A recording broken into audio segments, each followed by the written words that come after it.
What is up, everybody? Welcome back to another edition of the Sheehan Show. Me, Sean Sheehan, here on Sherdog.com. I am back with another edition of the betting show as we approach a big week in the world of mixed martial arts. Headlining the weekend is no doubt about it the UFC Flier card, which we could talk for an hour about what to expect. Are we going to be delighted with it? Are we going to be disappointed with it? Both the card and the I suppose the spectacular around the card itself. Plus we have a injury-ravaged Bellator London card, but there's still some very interesting fights on it, some very good prospects, and obviously a couple of close to number one contender fights, if not number one contender fights on that. So I have a few bets from both of those cards for today. And, you know, as I said, Mexico is coming to Las Vegas. Winter has come to Ireland. You could probably hear my voice, a bit of a flu coming on already. So we didn't really get much of a summer this year. So my apologies if there's an old sneeze or a cough in the middle of the summer. But we should be okay. We'll get through it. We've the fluids in. We've like 29 minutes to get through. Hopefully we won't die in the middle of this. Anyway, it'll be good. Before we get to this week, let's recap last week. The overall picks for the year so far, 68 of 134, which is good. That's is it just about 50%, just over 50%. So I'm happy enough with that. I was actually looking at someone else giving their picks for another sport recently, and they were like on like 42%. So I'm like, oh, I'm better than that. I'll take that. I'm not sure. As I said, I'm no massive betting expert or anything like that. I'm just the MMA guy who throws out a few bets and yeah, but that's not bad. That's not bad. The Flyers, on the other hand, absolutely terrible. Only 2 hit all year. So hopefully, I like this week's Flyer, to be honest. But we'll see how that goes. But last week, included in those stats are so we picked 4 and we picked the Flyer. If the Flyer didn't hit Brady to get the knockout, I thought it was a bit of an odd fight, to be honest. That one, I wasn't as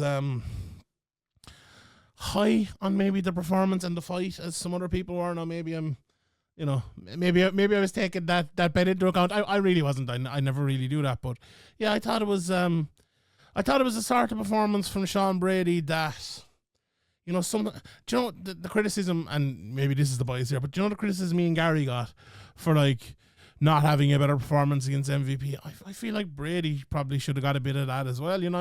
Maybe it was warranted, although I don't think it was as warranted for the 3-round kind of odd fight that it turned out to be for the Ian Gary one. But this one was a bit different. But it was kind of wax lyrical, which is good. When you don't have, like, the amount of opinion on you that someone like Ian Gary has, you get that nice opinion that Sean Brady got. Anyway, that's a chat for another day.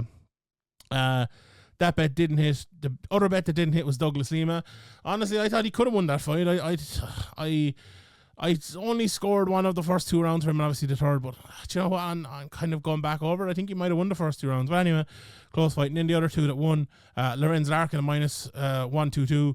That's a smashing price considering how that fight went. And then Borama Kamara, who won his opening fight. He actually lost his second fight, but I just gave you for his first fight minus 188, which again, big enough price, but for I think it's a great bet because of the level that he's at and his opponent. I think he was far ahead, and it showed on the night.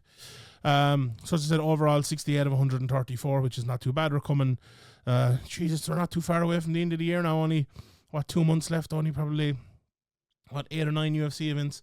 Only a few Bellator and PFL events and all of that, but there's some big stuff coming up, and especially this weekend. So I'm going to start off here with a couple of my Bellator bets, and then I'm going to go into Bellator bets, and then I'm going to go into the UFC bets. So I have 2 bets for Bellator and 3 bets for the UFC, and I'm going for all the big fights in the UFC, but a couple or one even from the undercard on Bellator, and I'm going to start off with that. So I evened it out here, right? I'm going for one bit of an Irish bias pick, and the other is the opposite. So the first one here, I'm going for Darragh Kelly at plus 185. He's fighting Dmitry Shevchenko. And honestly, when I saw this fight announced, I was like, God almighty, it's a bit of a step up for Darragh Kelly. He's a very good fighter, unbelievable athlete and all that. I think he can win it, but it's very much a step up. I think that's going to be maybe he'll be a slight favour, maybe a slight underdog, even money enough. But when I saw this price, I had to give it as one of my bets. Now, it would probably behoove me to ignore the Irish fighters in the betting show and just talk about them in the preview show. But I'd be disingenuous if I did that as well. This is a really good price, plus 185. I would be surprised if it stayed plus 185. I think later in the week, especially when the Irish people are betting on it. I'm even looking here. It's plus 185 one book now, plus 163 on another. So if you're seeing this and you can get it around that and you want to take it, I would take it because as I said, I think it'll be close, not necessarily even money, considering Shevchenko is minus 225, minus 240 in some places as well.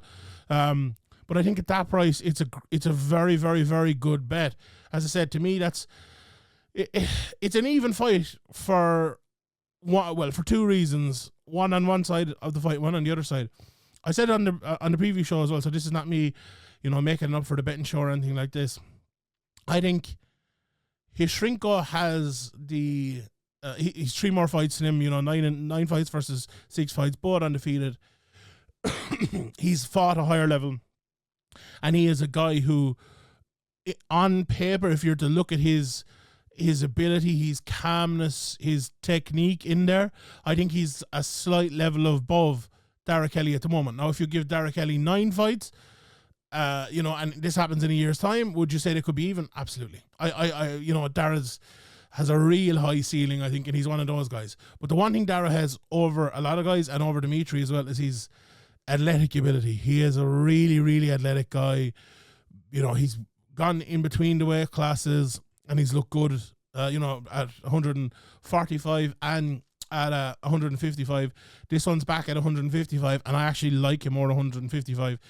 He is more muscular. He's a little bit faster. He can catch these guys a lot better. And I think he's a better wrestler as well than Shevchenko. And I think that will be the winner in this fight. Like, if Shevchenko can stay on the outside and kind of touch up Kelly at times, I think he could win a decision. But,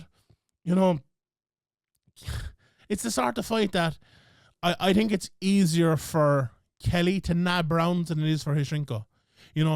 There's often fights like that, and it often favors the striker. A great example is Chito Vera in recent fights before he started losing the last couple, where he was kind of just going along, boom, one big shot, and he won the round. I think this could be that sort of fight, but then Kelly gets one big takedown, gets on top, lands 4 or 5 punches in maybe the last 90 seconds of the round, or in the middle of the round, or the start of the round, and wins the round because of that. I don't think Shevchenko is the biggest knockout artist in the world or anything like that. He has 4 knockouts in his 9 fights and 2 submissions, 3 decisions. Those 3 decisions were in his last 3 fights in PFL and Bellator. All his other fights were outside of that. So, that will tell you a story there as well. But at the same time, he's winning those decisions and he's doing well, beat Scatizzi and Montalvo last time out. I just think Darragh he's a lot left in the tank from what we've already seen. He fought back in June. That was a quick finish. It was September last year before that, where he finished the fight in the 3rd round. It was a bit, you could call it a bit of a back and forth, but he was the better fighter in that. But I always remember, let me just make sure which fight it was now. Have I the right one? I think it was the Kai Stevens fight. It's the only fight so far where he's gone to a decision. And I was at that fight, and he came to the media afterwards, and he won it. If memory serves me correctly, he won 30-27 on all 3 cards, dominated the fight. And he was absolutely livid with himself after it. Livid. He was like, that's not me. This was his 2nd pro fight. That's not me. I can be better than that. And I love hearing things like that. And ever since then, look at his performances, the mindset, the athleticism. I've been very, very high on Darragh Kelly, and I think he will rise to an occasion like this, right? And I think a guy with his athletic abilities, it's easier for him to rise to an athletic occasion like this. And that price is too good. It's too good to turn away. Now, again, as I said, if Darragh can't kind of break down maybe the technical gap that's there at the moment, as I said, if these 2 lads fought in 3 years, I don't think there'd be any doubt who the favourite would be. But right now, it's a different story. But if he can bridge that gap because of his athleticism, and he has an ability as well. I hope that doesn't come across that way, that he isn't well able to fight, because he absolutely is. I think he can get the fight to the ground multiple times throughout the fight, and I think he can win it. And we'll all be looking back at that plus 185 afterwards, and I think we'll all be thinking that was a great price to turn down. So first bet of the week, plus 185, the Moville Mauler, the man out of Donegal in Ireland. Watch out for that as well. I feel like anyone from outside of Ireland can say it's pronounced Donegal, so a lot of people call it Donegal or something like that. Donegal. Right, there you go. If you remember Joseph Duffy, the ex-UFC fighter, famously from Donegal as well, he had Donegal tattooed on his back, a famous line as well. He said in an interview once, Conor McGregor was always calling him like Welsh Joe and Canadian Joe and stuff, because he moved out of Ireland. And an interviewer said to him, I think it was Andy Stevenson over in Severe May, he said, you've Donegal tattooed in your back. And he was like, I know, I had it tattooed in my back when I choked Conor McGregor out. So that was, to be fair, that was a good line now. That was a good line. So we're going with Donegal this weekend, and we're taking Darragh Kelly plus 185. Right. Bet number 2. I'm going against the Irish in this one. I might be killed, but I'm going for Sara Collins, again, based on the price. She's around even money, best price. I got her here. Let me just check again just to make sure. Yeah, minus 108. Minus 108, best price at the moment. Leah McCourt is the favourite. Minus 120 in some books. Minus 112 in other. There is one book that has it minus 115, minus 115. A pick'em fight, obviously, but in the majority of books, Leah McCourt is favourite. And I'm a little bit surprised by that, to be honest. I was thinking, like, coming into this, about to look at the prices, I was thinking, look, I think, again, this is not far away from a pick'em fight. If Leah is plus 185 here, similar to Darragh, maybe I'll go for her. Although I think I want to be a little bit bigger, to be honest. I think Collins is a good bet at that price. If you're to look, do a bit of MMA maths here, Leah lost to Sinead Kavanagh. Sara just beat Sinead Kavanagh in her last fight, and okay, Leah's had a few years since then, and she's improved, no doubt about it. Sarah's had a bit of time, obviously it was her last fight, but she's improved as well, I'm sure. But to me, look, I spoke a lot about this, and maybe I won't harbour on it too much. We'll move on to the UFC in a second here, but I spoke about it on the preview show. My thinking here is, and I said it on that, and I said it on a couple of shows, I think if you're to look at the ability right now, and this is a similar point to the last fight, actually, like, I think in terms of the amount of fights people have had, the limelight they've been in, that's, I think, Shevchenko's advantage over Kelly. I think Leah has the advantage over Collins here with that. I think, and dissimilar now to the other fight, I think Collins is the one with the better high level ability. Could take it to a higher level, I think. But Leah has many things on her side as well. As I said, she has been in a main event before on short notice as well, like this is. She has fought, the likes of Kat Zingano, the likes of Sarah McMahon, the likes of Sinead Kavanagh. Sarah's only really had one of those fights. Now she fought Pam Sarmson as well, wasn't it? Let me just check. It was indeed, yeah. But Sinead in the big fight, with Conor McGregor by her side and on. Now, it did affect her a little bit, but having watched Sara, right, if Sara can do two things, one defensively and one offensively, I think it'd be very hard not to make her favourite in this fight. Those two things are avoid getting clinched up and taken down by Leah. Now, what Leah has over Sara and a lot of people in that division, maybe Sans, Cyborg, and maybe one or two more, is the size. The athleticism. Leah is maybe not the fastest in the world, but she's big and tall and strong for that division, has a very good judo background. And, if you get enthralled with her and she pulls you to the ground, enthralled, is that the right word? Enthralled is not the word. Anyway, and she pulls you to the ground, she's very good jiu-jitsu as well when she gets you there. So Collins needs to avoid that.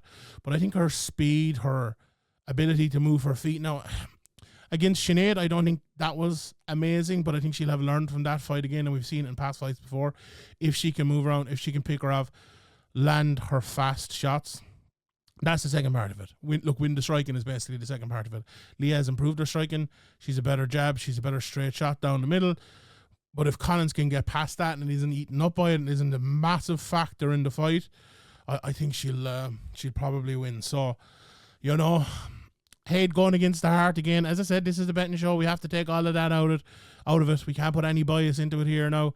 If we have a little bit more information, considering I've been watching some of these people a lot longer than some of the other ones, well, that's fair game, I think, as well. I think that might be the case here. But again, not too like my big thing with this one was I don't think there's a whole lot in between it.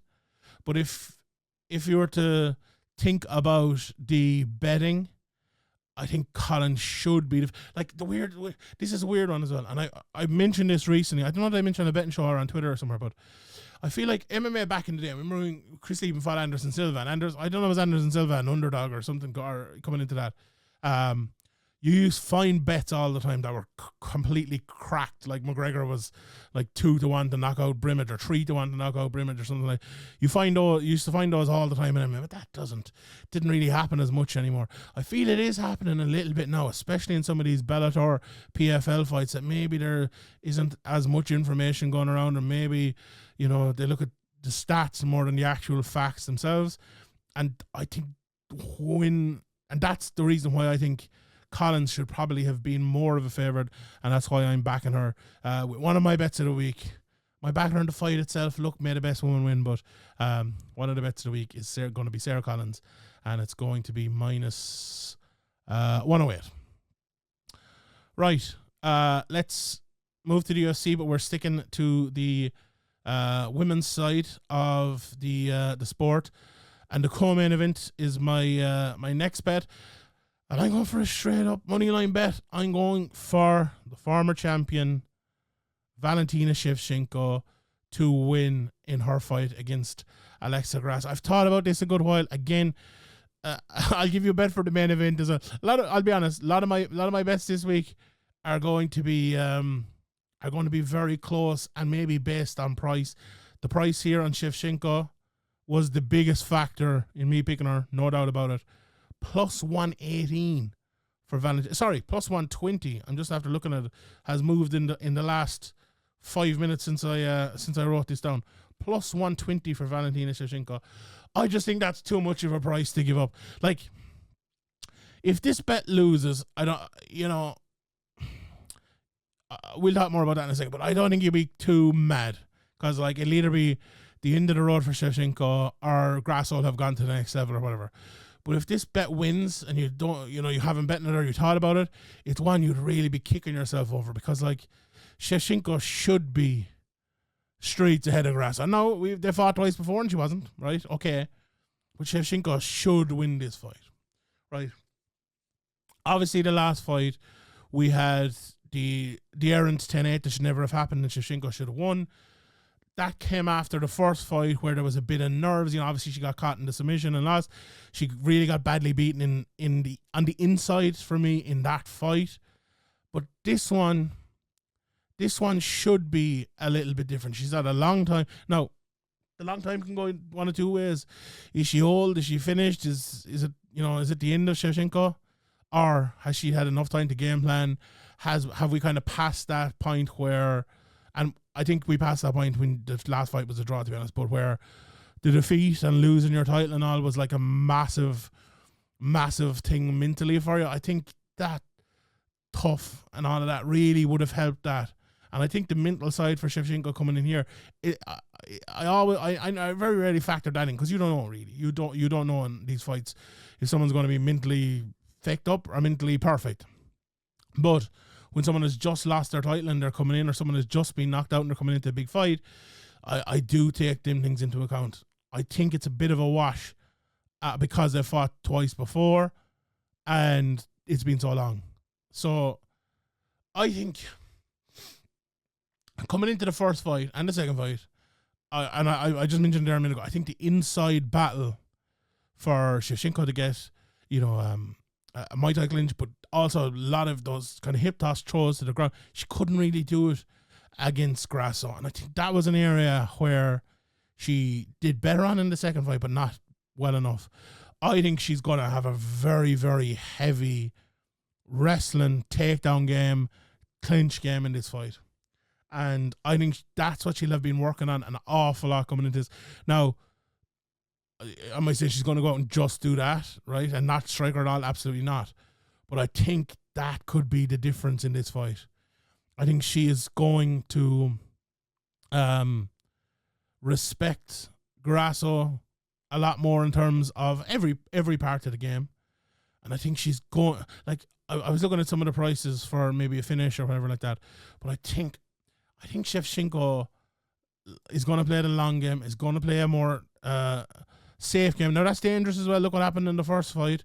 But, you know, I was looking at Shevchenko by decision at plus 290 as well. I think that's a great bet. But I do think Shevchenko, is there, you know, at 36 years of age, is there a little bit of gas left? I think there is. I think she's one of the all-time greats. And she should have won the last fight. And, you know, this maybe should be the trilogy. But, again, if she wins, maybe we'll have the fourth one. But, yeah, I'm going for Valentina Shevchenko. I think it'll be a decision. I think here's my pick. 50-45 decision. That's my opinion. Valentina Shevchenko is going to win it. Right. Second bet for the UFC. This time from the main event. I'm going Sean O'Malley. And I'm going straight up minus 127. Best price on O'Malley.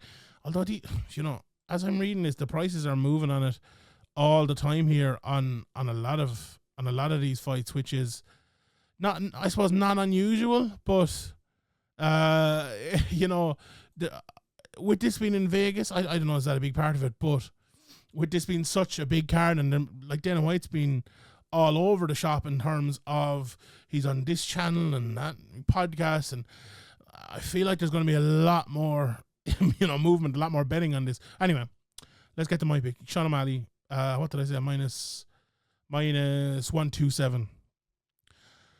I've obviously talked about this fight, you know, multiple times now here and on multiple podcasts over multiple months. And I love this fight so much because it's really one that I'm here giving my pick. But if you're, like, really strong on your pick, I think, you know, you're bullshitting a little bit. Like, this fight could go either way. It really could, right? But we're in the game of giving picks. We're in the game of analysis. We're in the game of trying to get winners out here. And that's what I'm going to do here with Sean O'Malley. All right. I gave you my down the middle there. Anyone could win it. And I that's what I firmly believe, right? But to give you a bit of the, here's a bit of betting, how would you put it? Bullshitting, for want of a better phrase. I have an awful feeling O'Malley is going to stop a few takedowns early, work those feet, waltz around, draw him in, and knock him out. I have an awful feeling it's going to happen. I have a real, like, do you know what the fight I look at? And it's weird because I haven't always felt this way about O'Malley, but O'Malley's one of those guys that you watch him, you see what he does, and if you don't respect him, you're a hater. Honestly, we've had fighters like that down through the years, whether it's, you know, Demetrius or Connor or GSP or Habib or, you know, Jones. Now, you can hate all those people for different reasons, but for the fighting I'm talking about, Sean O'Malley has great ability, right? So does Merab as well, and as I said, anyone could win this fight. But O'Malley is one of those guys, I feel like, and the fight I was going to mention is McGregor versus Alvarez. I don't know. No, I might be completely wrong. As I said, I don't want to go full Robin Black here or anything like that, right? But the MMA angles are going to win him this one. I just have an awful feeling that he's going to defend a few takedowns. He's going to move his feet to the left and right. The exact opposite of Douglas Lima against Aaron Jeffrey last week. And he's going to just draw. Because, like, we saw, was it the Cejudo fight for Merab, where he's happy to strike one? I mean, do you know what? He's striking didn't look bad at all. It didn't look terrible at all. He's well able to strike. But is he well able to strike with Sean O'Malley? I don't think so. I think O'Malley's going to be cute, clever. Merab is going to want to press the action. He knows he has to press the action. And if O'Malley can snake charm him, move around, and catch him with that boa constrictor of a left hand and put him to sleep. I feel like the blue screen might be coming on for Merab Dvalishvili on Saturday night. So that's the bet. That's the pick. Sean O'Malley -127. Right, the flyer of the week. I'll be honest, this is the first time in a while I've liked the flyer. Now, the price in this flyer, first of all, I've seen two places where the price is up. I would be surprised if it'll be this big a price. I will update you next week on what the final price was, or if I get a more maybe legit price during the week. But plus 850 I saw in one place, plus 700 I saw in another place. Either way, it's going to be a big fire. Brian Ortega to win by submission. That is the pick. And again, this might be one of those ones where I'm proven very, very wrong here, but I'm not wholly convinced on Diego Lopez. I think he's a very good fighter, 29 years of age, has only had 5 fights in the UFC right now. I think he comes in against Evloev and does very well, and a lot of people put him over because of that. Obviously, the short notice against Daniga, that was unbelievable. Beating Sadiq Youssef, that was brilliant.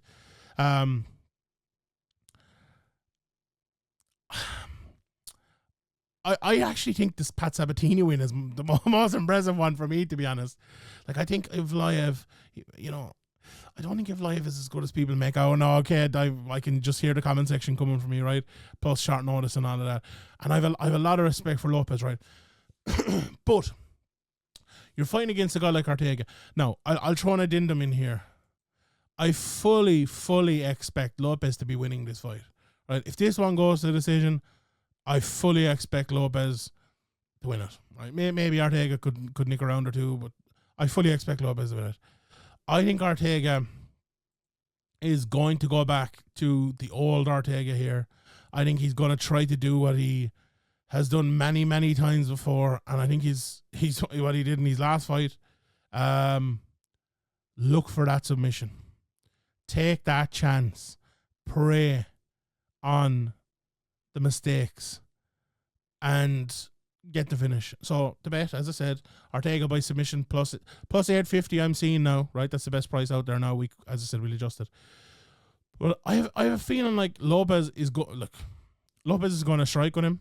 Ortega will be happy enough to strike. Is Ortega striking as good maybe as we thought at the time? Which fight was it? Was the Chan Sung Jung fight? He came out and he looked amazing. No, it probably isn't that good, right? Went down there against, look, he nearly caught Volkanovski. And then he caught Yair. It's not like he's not catching these lads. Gilbert Burns last week, a lot of people were talking about, he might catch him, he's jiu-jitsu. Gilbert Burns has submitted 3 people in 10 years. Neil Magny's the best of those 3 people. Mike Davis and some other lad you never heard of. Like, and no disrespect to Gilbert Burns or anything like that, but he's not catching lads at the top level. But Ortega is, he submitted Rodriguez. He almost submitted Volkanovski. He submitted Cub Swanson. He submitted Mike Hanno. He submitted Diego Brandao and a few other lads. Now you're going back. You are going back a bit there. But again, we must say as well, he hasn't fought that much. Since 2020, he's only fought 4 times. One of those was 10 seconds of an eye injury or something like that. So I like Ortega. I like the submission. I like the price. And we'll go for that. Right, let's look at some other bets from the weekend and let's see where we're going with them. I'll tell you what, Bellator is a tough one this weekend. Can I press this and show it up here? Indeed, I can. There aren't a lot of prices that stick out to me. I'll tell you one that does stick out to me. Right, is this plus 350 for Rafael Xavier? I've really liked the look of him, and honestly, this plus 350 for Urban Vicious. I don't know if you listen to the previous show. I said one of the two of them will win. I do think so. They have too much power and they're too good of fighters. I do like Trainer and I do like Powell, but I feel like one of them are going to lose. So, one of those two as a flyer price, I do like it. Obviously, we talked about McCourt and McMahon. I was thinking about giving Jacasey as one of my bets at minus 250. Love that price in Jacasey. I think Wild has had a great run, but maybe didn't look as good last time out. I like him at that. I also like Archie Colgan at that price. Although Sousa beat Wild last time out, I think this would be minus 400 if that didn't happen. So I think that's a good price. I haven't seen a lot of Abdul Bassett, but Shipman is one of those guys as an underdog at that price. Wouldn't be too bad. Kieran Clark, I think this price is correct. I think Ruiz is a live dog at minus 164, but I think Clark should be around the minus 200 price. So I think that's right. We talked about Darragh Kelly and Shevchenko. Here's KSW. Not a whole pile here. If you listened to the show before and listened to a couple of the KSW previous shows, I do like Dominic Humberger. He's plus 140. Good guy to win a decision, good guy to win a fight, power as well.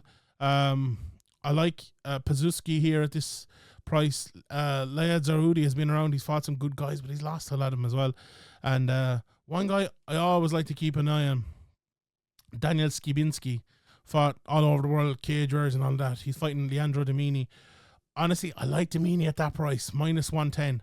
I think that's the standout bet for me on KSW there, so I'll go for that one. We'll skip this WoW FC, whatever that is, and we get to the UFC. Have we more UFC bets down here? Do we? Oh, no, that's the next card. Or do we have more? Hold on, we'll go down. We'll see. No, I think this is the most of them. Right. Right. On the undercard, what do we have? I like Joshua Van. Can you see that? You can. Best price minus 205. I do like him there. Yasmin against Souza, big underdog Souza. I'd probably go for Yasmin there. I like Bahamundes in this fight. As I said, very, very close, almost a pick 'em fight there. Best price minus 105.